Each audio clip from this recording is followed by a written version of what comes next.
Thank you very much for attending this panel. I thought I was in the lunch shift and everybody would be going out for lunch. Thank you for staying.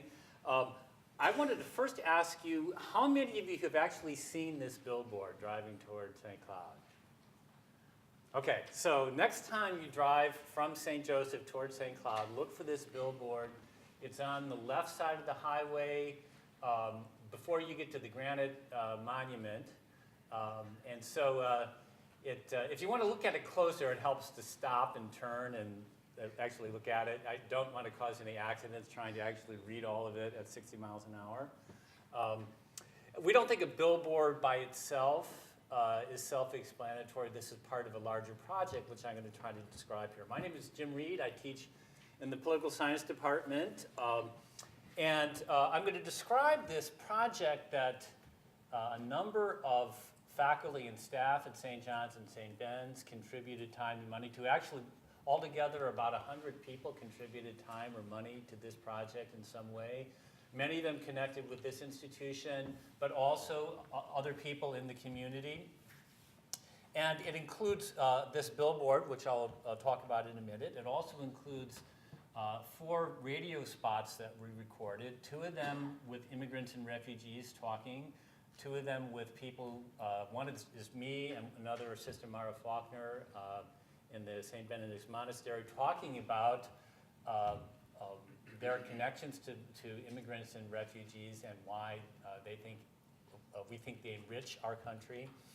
There's also a website, justiceandrespectforall.org, which I'm going to show you in a minute, and which has audio clips of these radio ads. So if you don't typically listen to KCLD, More FM, or WJON, here's your chance to listen to those ads. We had also an editorial in the St. Cloud Times last Sunday describing this. So the purpose of this Justice and Respect for All project is to emphasize that the United States Constitution promises to protect the rights of all, including immigrants and refugees, including naturalized citizens as well as native-born citizens, including even the rights of people who might not be U.S. citizens. Many people don't understand this. You have to be a U.S. citizen in order to vote, but the U.S. Constitution's protection of equal protection of the law, the right to a fair trial, those things apply to everyone, whether they're U.S. citizens or not, who happen to be in our territory. That the Constitution protects the rights of people whose religious beliefs and practices and way of life may be very different from your own. And that's true of Somali refugees who've come to the St. Cloud area. They're different. Their practices are different. They seem very strange to a number of people who grew up in central Minnesota. They practice a religion which is very different from what many people who have grown up here have known. So nevertheless, their constitutional rights to practice their religion are just as protected as everyone else's is. That should be a pretty basic point, but I still think it's a point worth making. So an additional and connected purpose of this project is to help people see the immigrants and refugees who live in our community as individual human beings with their own life stories, with their own aspirations, their own genuine attachment to the United States and the Constitution and what it stands for, at least when it's at its best. Many people don't know that immigrants, in order to get their citizenship, have to study the Constitution, have to learn a lot of things that would be quite challenging for native-born Americans to do. Native-born Americans would have to study it also in order to pass this test. Again, this may seem strange to some people, but actually immigrants and refugees have a strong attachment to the Constitution. They may actually know it, and it protects them just as much as it does others. For many Americans, the influx of immigrants and refugees to a community makes them uneasy, especially immigrants and refugees with brown skin from parts of the world that people know little about. Is this nervousness about refugees, is that racist? You can label it that if you want. Probably yes. depending on how you define racist. But simply to respond to this uneasiness by charging people with racism, by pointing out their racism, I don't think gets us very far. The deeply ingrained haters are not going to change their minds whatever you say. But I don't believe that the majority of people in this community or any other community are deeply ingrained haters. I think the haters actually are a small but very vocal minority. Instead, what you have is a much larger group of people who at least do not consider themselves to be racist, who consider themselves believers in the Constitution and in the Constitution's promise of religious freedom, but who are nervous about all these new Americans who they know very little about. And it's that larger group of people, I would say well-meaning but not always consistent people, that this project is trying to reach. And to reach them by saying to them, in effect, so you believe and respect the Constitution. Nearly every American citizen says that they believe in and respect the Constitution. Well, that Constitution that you believe in protects their rights as well as your own.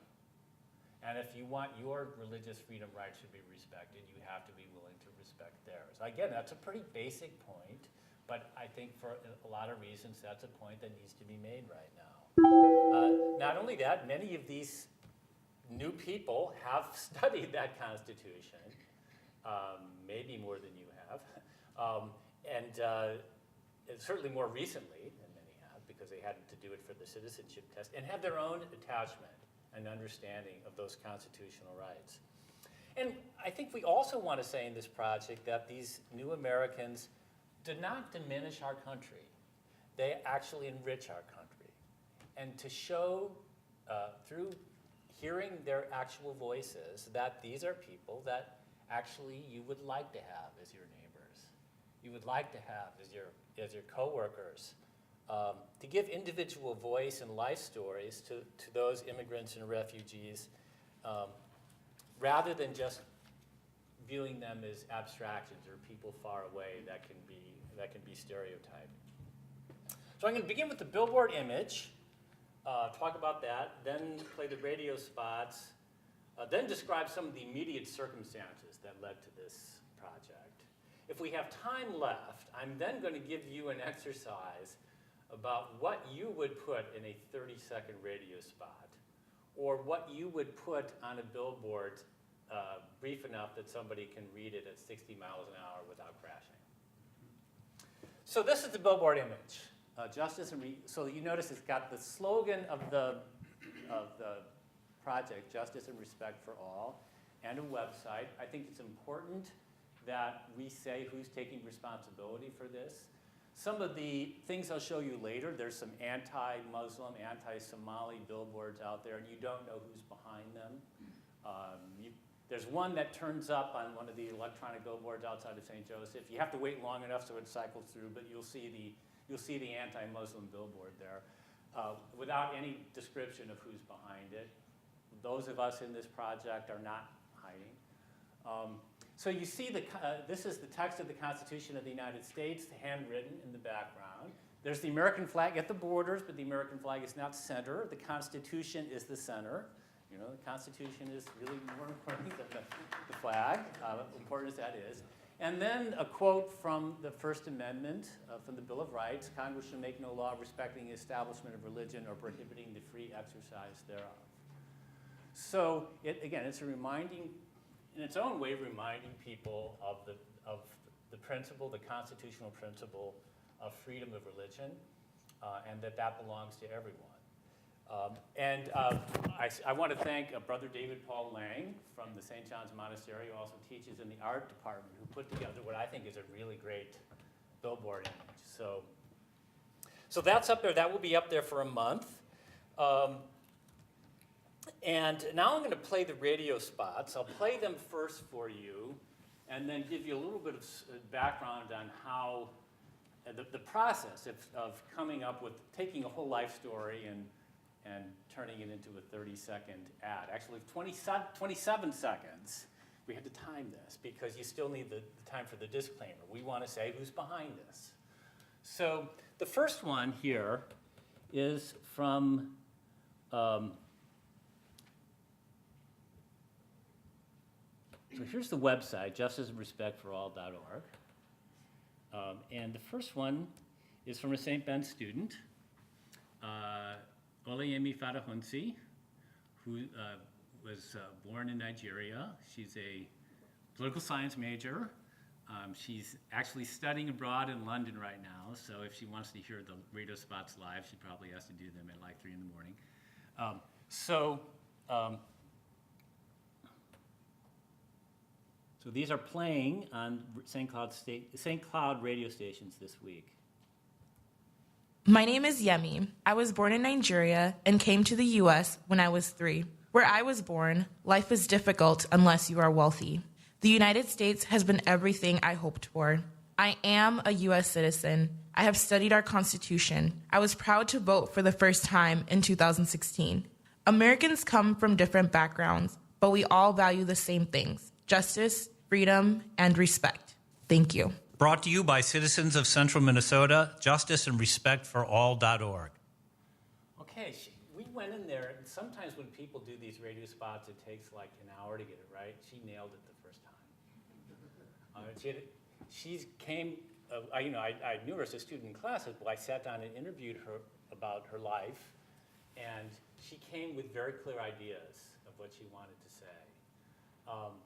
And the same is true for the next person I'm going to play. This is Faduma Hassan, who's a labor and delivery nurse at St. Cloud Hospital.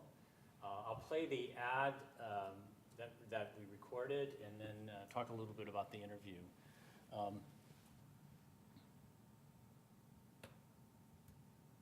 My name is Fadumo. I am a labor and delivery nurse at St. Cloud Hospital. I work with patients of all backgrounds. We are all human beings. We all feel the same joy welcoming a new life to the world. My family came to the United States from Somalia when I was 13 because of the war. I am a proud U.S. citizen. Here I can become anything I choose. I value the Constitution because it protects the rights of people of all religions, backgrounds, and colors. Brought to you by justiceandrespectforall.org. Okay, so what I had not met Faduma before. I met her for the first time in this process. I actually met her through some connections from being active in the St. Cloud community. Her husband, Abdi Dezani, was a candidate for the city council, and I met him at various groups, and he mentioned that Faduma might be interested in doing this.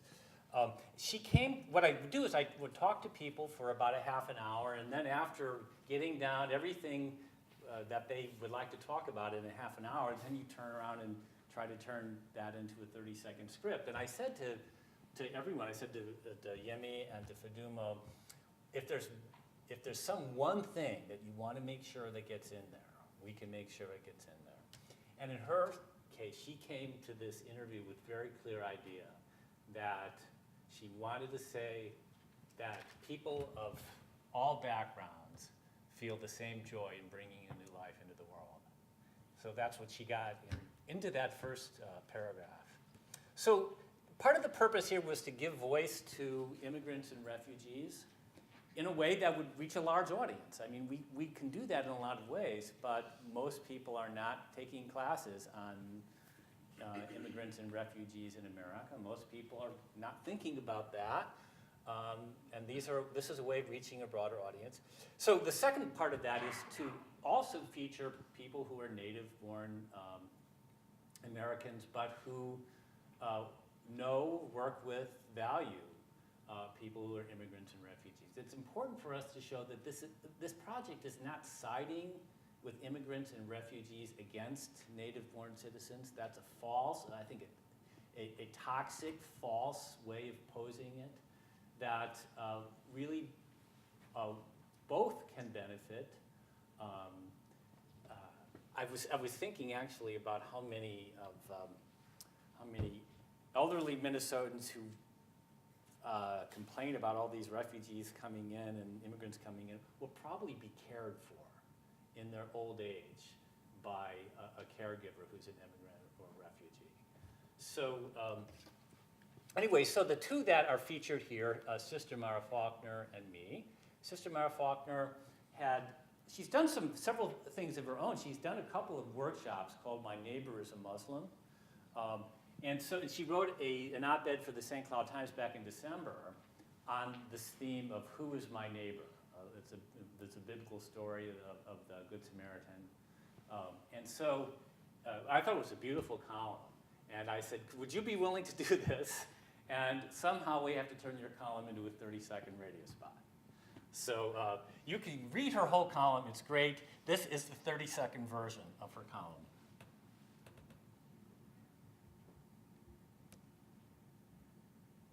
My name is Sister Mara Faulkner. I tutor adult English language learners at Discovery School. Our students come from Somalia, Honduras, Pakistan, and many other places, and they're intelligent, funny, and eager to learn. In teaching about U.S. culture, I also try to understand theirs, and I'm committed to defending their rights as well as my own. For I take seriously the gospel parable of the Good Samaritan, in which Jesus answers the question, who is my neighbor? Brought to you by citizens of Central Minnesota, justiceandrespectforall.org. So, there's a line in there that I'm committed to defending their rights as well as my own. In the column, she had said, this is somebody who is in a Catholic Benedictine monastery. She said in the column that if somebody created, as has been threatened, some register of Muslims in the United States, she would register as a Muslim. Just to make the point that her rights are involved as well as everyone else's. And then finally, this is me. It's kind of strange hearing your own voice on the radio. My name is Jim Reed. I believe in our Constitution because it promises liberty and justice to all, to those who were born here, as I was, to my grandparents who immigrated from Sweden, to my new neighbors and friends from Somalia, Laos, El Salvador, and other places who came seeking peace, freedom, and a better life. We, the people of the United States, come in many faiths and colors. Brought to you by justiceandrespectforall.org.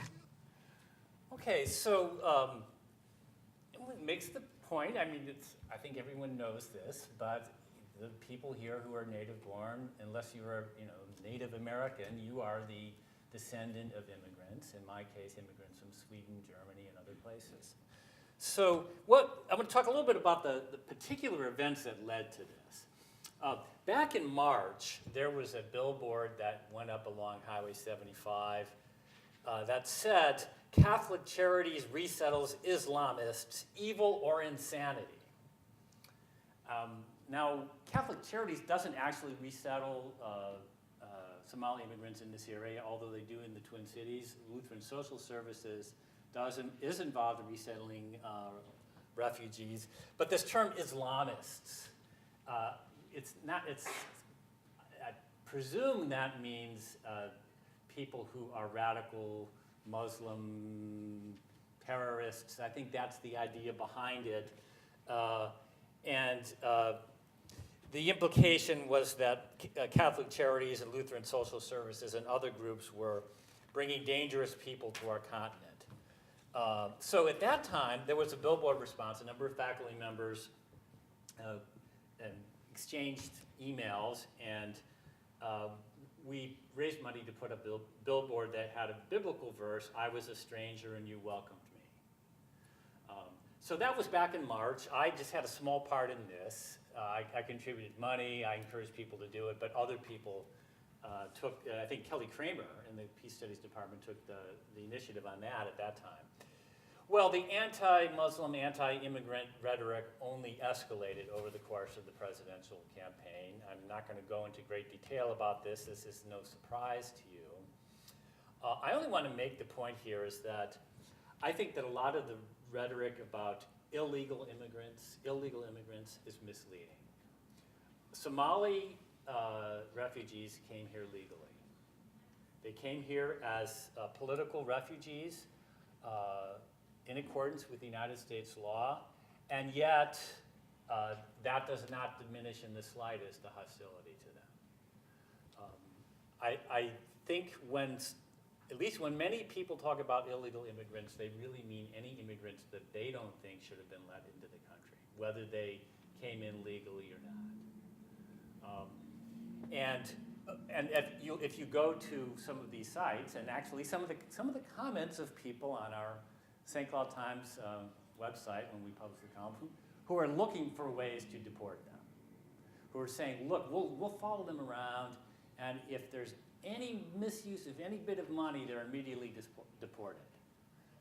So these are people who really, it's really not about legal or illegal. It's about people, immigrants that you like or immigrants that you think you don't like. But as a matter of fact, the two immigrants featured here, Yemi and Fadumo, came into the country legally. They're both U.S. citizens. Their rights are the same as any U.S. citizen. If we have time and funds to continue this project, I would like to include at least one undocumented immigrant in this. Perhaps somebody who's a dreamer, somebody who was brought into the United States underage. Some might not be willing to go public in this way, but I think it's worth a try.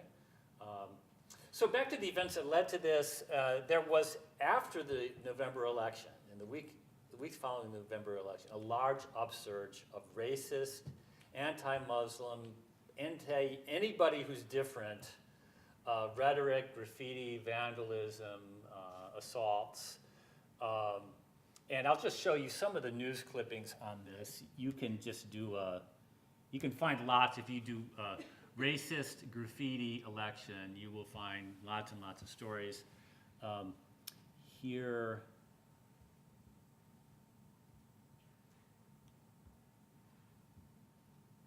where is this now?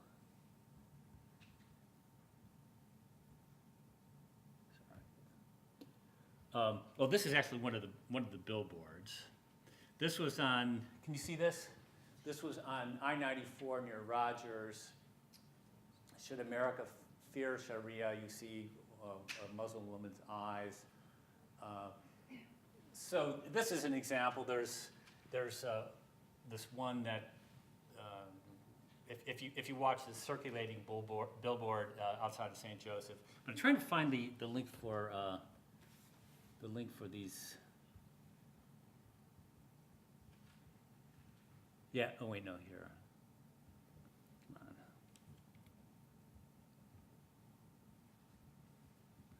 Sorry. Okay, this is a story from CNN. And this is actually by even as late as December. Hate speech, Make America Wide Again, hate speech and crimes post-election. You can read about this. There's I felt fear. I did feel fear inside. Salonika Nikki Pancho Lee has experienced heightened prejudices after recent elections. Pancho Lee was hiking when someone confused her headscarf for a hijab. They smashed the windows of her car, stole her purse, and then left a threatening note on the windshield. I know that many Americans are concerned by a spate of recent news reports about alleged hate crimes and harassment. Some of these incidents have happened in schools. Okay, thank you. I don't want to play the whole thing. So that was part of what led to it, plus some local things. And so there was another exchange among faculty members on the faculty discussion list, and several people saying, well, we have to do something about this. We have to respond in some way.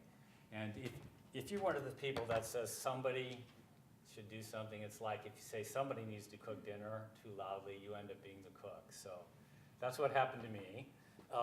It is a, so I ended up taking the initiative to coordinate this, but this is actually a expressing the views of at least 100 people who weighed in on this, contributed to it, volunteered time, Jim Schneff in the computer science department put together the website. That's, of course, the people that volunteered and put together the radio ads. And at first, all we planned on was a billboard, $750 for a billboard. Within a couple of weeks, we already had over $2,000 contributed to this. So we had more than enough for a billboard. And then I think it was Jennifer Galovich in the math department had a conversation with someone who, we have somebody who has a St. Ben's connection who works at a radio station, Crystal Duke, who, and out of this conversation, they said, why not put together radio ads? So we ended up in the end raising and spending about $2,500. A little bit going to the website, but most of it going to playing of these radio spots. I want to emphasize, that's how we got, I want to emphasize that this Justice and Respect for All project is by no means the only initiative in central Minnesota that is organizing in response to this upsurge of hate speech, anti-immigrant, anti-Muslim rhetoric. There's another group called Unite Cloud in St. Cloud. The person behind that, who put that together, is named Natalie Ringsmith. There's a group called Expect Resistance that I've attended. There's a number of groups out there. I think actually one of the challenges right now is there are a lot of things going on. What someone really should do is try to find some way of connecting them and putting together a community calendar and a billboard and a list of the different organizations and groups and contact information. So this is very time-consuming itself. We had this conversation at the Expect Resistance movement. Yes, somebody should put together a community calendar. Somebody should put together a website that shows all these different groups and gets them in communication with each other. So if any of you want to volunteer, all you have to do is stand up now and say very gladly, yes, someone should do that, and you'll probably be volunteered for it. In closing, I want to go back to something I said earlier. I believe that the genuine haters are a minority, a vocal minority, but a minority. I believe the majority, and this includes people who voted for Donald Trump, many people who voted for Donald Trump, are not ingrained haters. They don't believe themselves to be racist.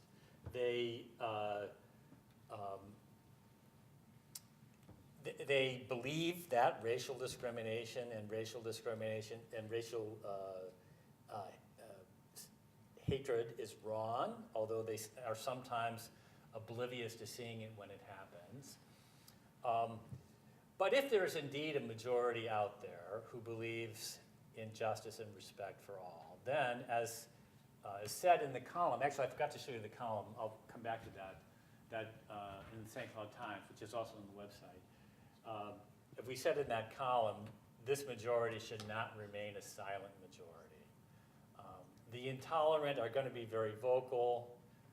It's important that we, the majority, not remain a silent majority, but instead show the people who are targeted by this that we have their backs, that we're supporting them, that we're as committed defending their rights as we are to our own.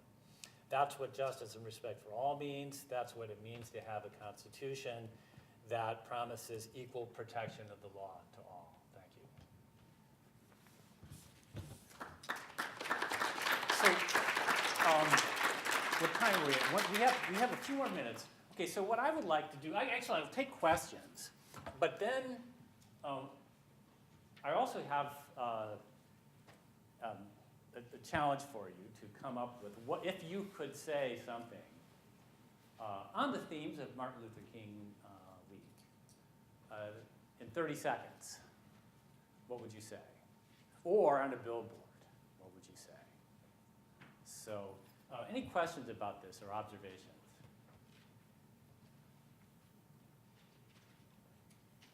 Yeah. Has anyone contacted you angry about what you're doing, or are you?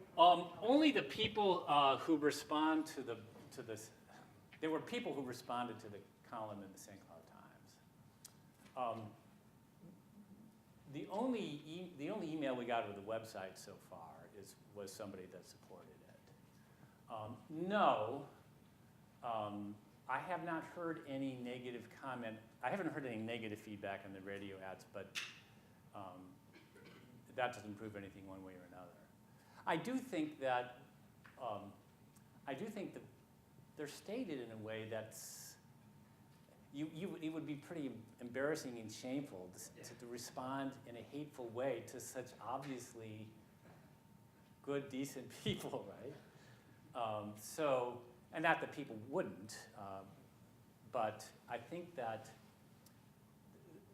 in the radio spots, the two come off so well, and as such, the kind of people you'd like to have as neighbors and coworkers and students and so on.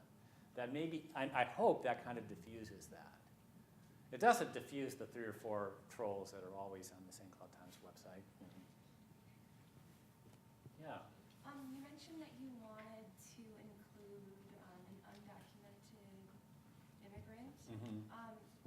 Could that possibly hurt their status in this country if you? Well, they would have to make that decision.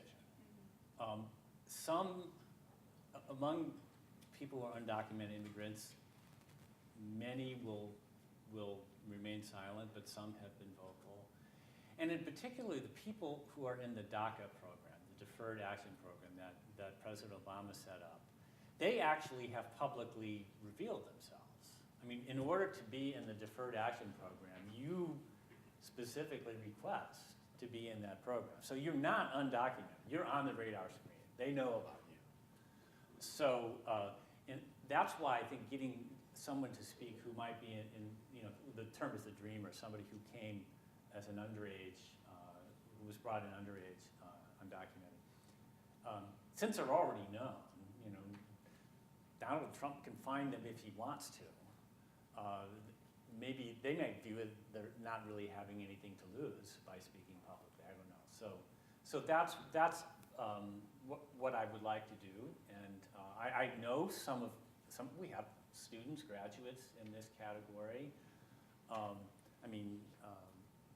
There's one who's a recent graduate who was a political science major, who grew up came to the United States when he was probably 8 or 9 from El Salvador.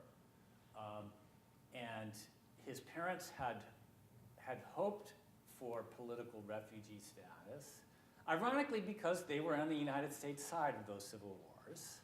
So they, were in trouble for being on the side that the United States supported. By the time they came to the United States, his parents came to the United States, the war seemed to be over, or it had been declared to be over, except that where the family was living, it was still extremely dangerous.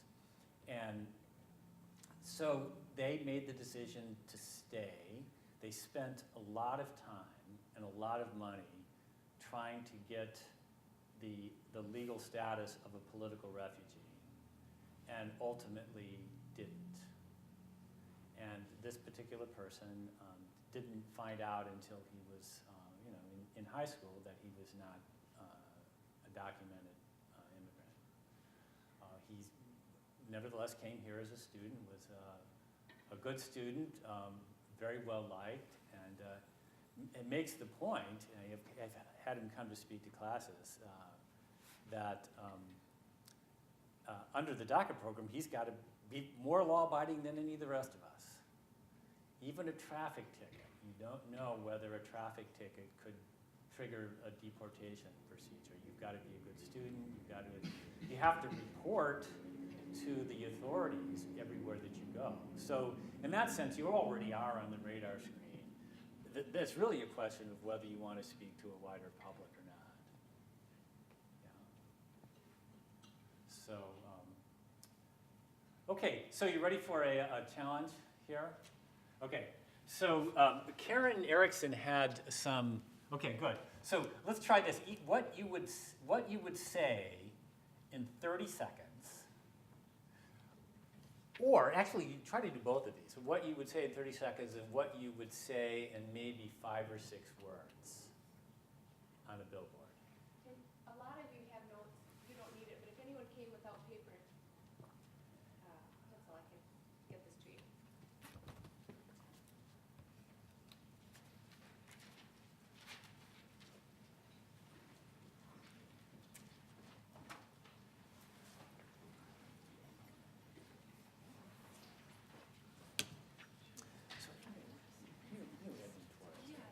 I didn't want to say his name before, but he said things publicly. Yeah, yeah. Right. Yeah, so I just, he would be one of the ones that I would invite to speak on this.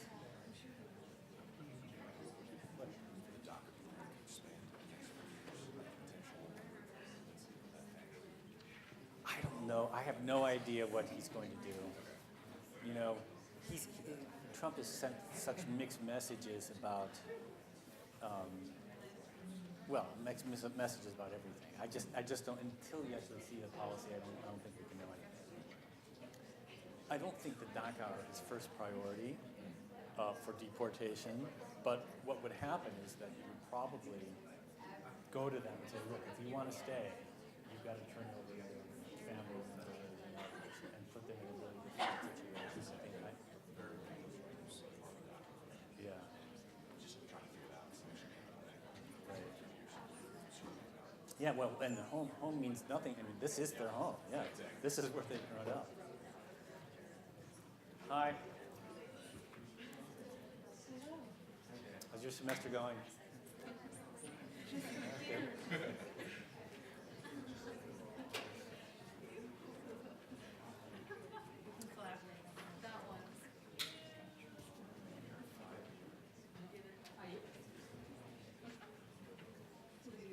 Okay, so who's ready to be recorded right here for radio? Just kidding.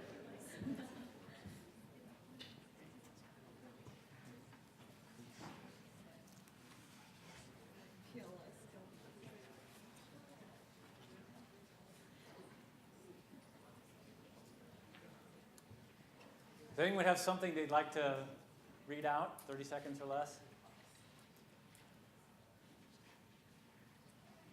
Or you can hand it to me too.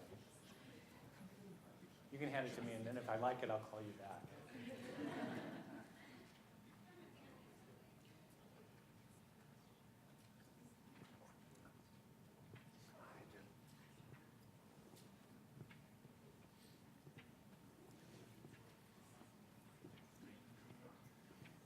So you think I should just collect things, or try to get people to speak?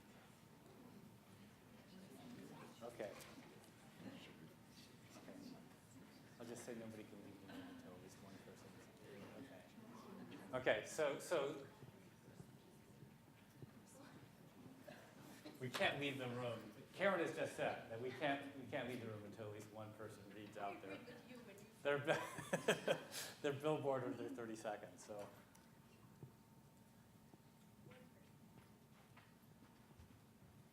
All right, go ahead. So I'm not exactly sure how I worded it, but I think I'd say something along the lines of we have a history priding ourselves in being a melting pot. Some of us refuse to accept people that need our help now. So I think that goes somewhere along the lines of connecting it back to how we are all descendants of immigrants. Okay. So all of us being descendants of immigrants would be one of the things you would emphasize. Okay, good. And that's, of course, that's what I did too in talking about my Swedish grandparents. Okay. And what would you put in as specifics in a radio ad like that? That would make that alive for people. I think what you did with your ancestors is really good. Mm-hmm. I'm not really sure. Okay. All right. Someone else. What would you say?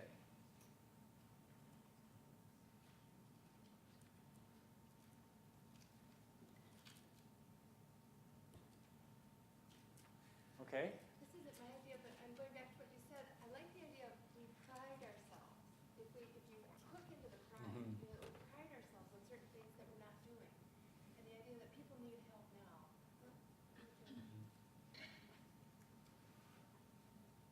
Okay. Another thing you could do is if if you had suggestions of other, what other things that this project or a project like this could do, what would those things be? Maybe for other ideas for radio ads or other types of activities. I'm interested in any thoughts you have for that. Yes? I think here on campus you could do it, or locally as well, sort of like have little neighborhood defense groups or whatever you want to call them. And I'll give a specific example. I live in St. Cloud, just a block or two away from the relatively new Islamic Cultural Center. And in the last several weeks, some man from Wilmer has been driving up on prayer day to protest outside the cultural center to tell them that they shouldn't be there. And so what has happened is that neighbors have gone out and they've responded by writing counter signs or standing in support of the people who are coming and going for prayers. And what's happened is along social media, the little networks on social media for the neighborhood groups, people have been alerting each other about this is going on, can someone come over and help? So I think some things along those lines would be very useful, because it's that standing in support of at the immediate time, which would be very important, and I'm sure that that could be useful on campus. I'm not that aware, to be perfectly honest, because my students haven't said very much to me about problems that they face, but I do know other colleagues with other students have told a lot of stories about students that you can be concerned about campus, and that can be extended into St. Joe and certainly into St. Cloud. So I think those sorts of, quick action groups in response, or whatever you want to call them, might be very useful. And just knowing that they're available and knowing that people can connect so easily to help out. Great, that's pretty, actually, first of all, the story shows there are people out there that think that Muslims do not have a right to a mosque. Christians have a right to a church, Muslims do not have a right to a mosque. It's also, I think, good in that it's rather than just the others looking at it and say, oh, that's unfortunate that person's hanging around, to actually show your public support for your neighbors in that way. I mean, that's certainly very much in the spirit of this kind of project, of And I think some of you mentioned the Unite Cloud group. I think that group is one of the circle of folks who have been using social media to alert the neighborhood about this particular event. Great, good. I'm interested in other suggestions that you have. It could be for this project or other groups of ways in which you think people could show their support, their public support for the rights of people who may be targeted. So I think one of the ways I see this come up in my life as a St. Cloud resident is just one-on-one conversations based on misinformation. So about benefits that are afforded to refugees who've been resettled. And I know for a while the St. Cloud Times was doing a really nice job of whether it was sit-down interviews with somebody to debunk something or creating an article to give you kind of talking points, but that kind of toolkit being available to say, no, actually, the reality is this. Something just as easy as putting it on a website would, I think, go a long way to help people. And you're in those conversations then with somebody who knows you well enough to have a conversation and trusts you, and it doesn't have to be a confrontation with sound. An ingrained hater is not going to change their mind, but you may change the mind of somebody who might listen to the hater's misinformation. Actually, I had a conversation with Claire Haig, my department chair, who lives in Sauk Center, and someone that they know, I guess a neighbor or something, was going on about how they saw something in the Star Tribune about how 60% of the Somali refugees were living off unemployment. And it turns out to be radically false. Actually, what the actual thing was like something like 60% of recent immigrants to Minnesota come from Somalia. Not 60% of Somali immigrants being on unemployment. So this person had a frame of mind that actually invented words that were not there out of this story. And Claire looked up the actual statistics, and it was like for the first couple of years, it's higher than the national average. It's like 9% for the first couple of years, and then falls after that. Over time, immigrant men have a higher rate of work than native-born men. Not always well-paid work, but so the notion that immigrants are all living off the public expense, not working, not contributing, it's just so false. And that's the kind of thing that I think we have to refute with statistics, but also with life stories. I mean, to show that actually this is a person in St. Cloud Hospital, you know, doing what everybody would regard as essential work.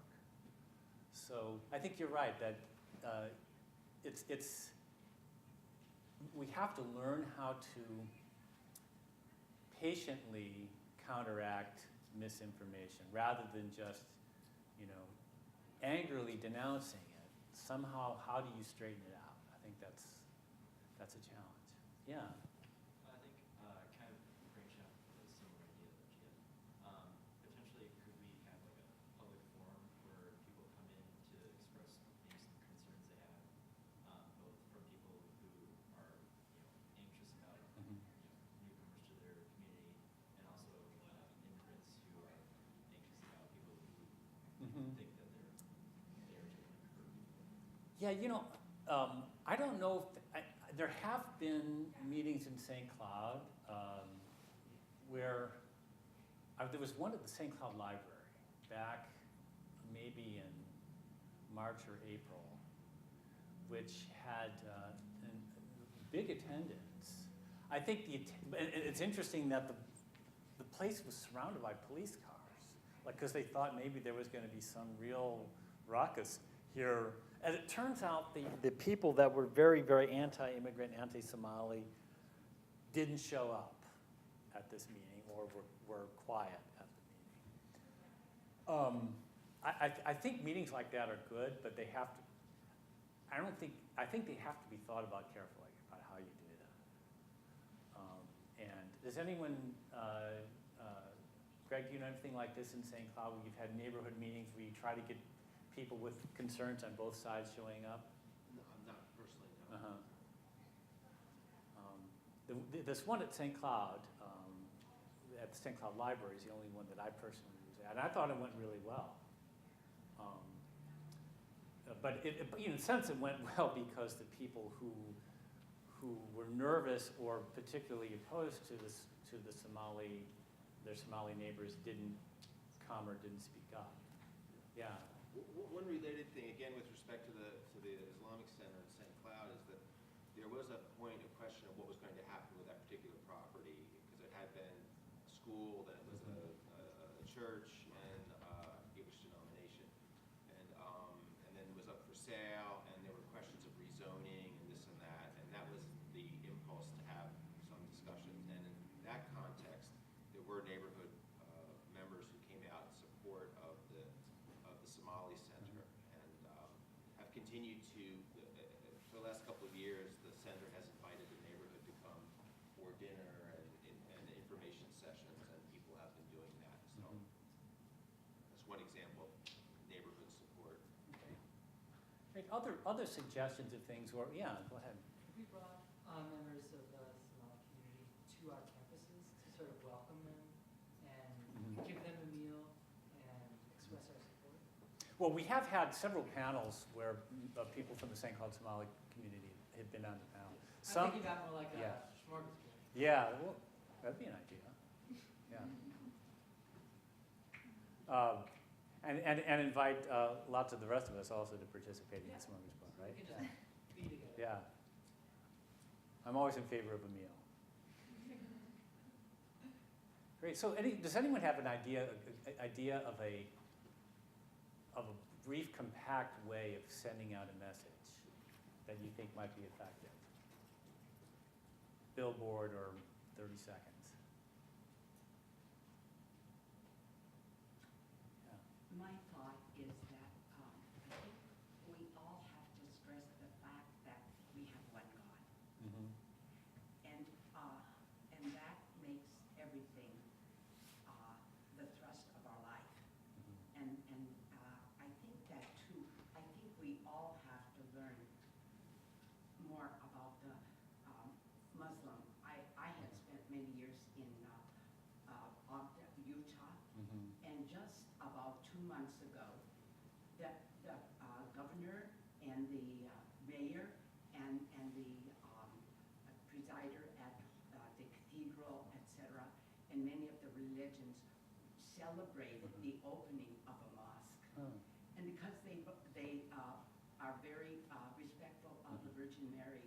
it was named the Mary Mosque. Huh, that's interesting. I'm actually going to Ogden, Utah to do something in March, so I'm going to remember about that story.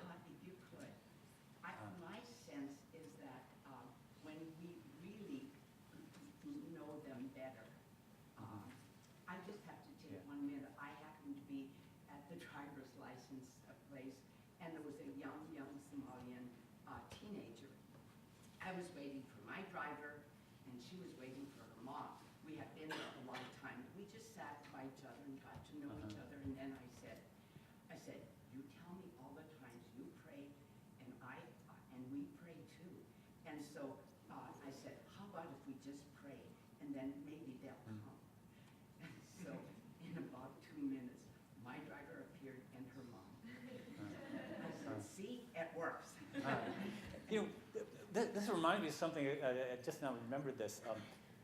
The third radio station that we're playing the ads on, we only had enough money for 1 day. This is on WJON, and the person who worked there, I hadn't contacted him. He contacted me because he saw the Sister Mars in my column in the St. Cloud Times and said, you know, if you're welcome to advertise on our station. And then he said, and by the way, I just wanted to mention that I went to the Somali I guess a restaurant or grocery store last month and had a wonderful meal and talked to the employees there. So I thought, that's great. You know, that's exactly what somebody needs to do. And maybe his having done that is also the reason why he contacted me about this project. So I think if we can get people to get beyond simply seeing them from, these people who are different from themselves from a distance and having a conversation, however way it's connecting, over at a grocery store or a restaurant or standing in line for a driver's license, all of those are ways in which we can bridge those differences.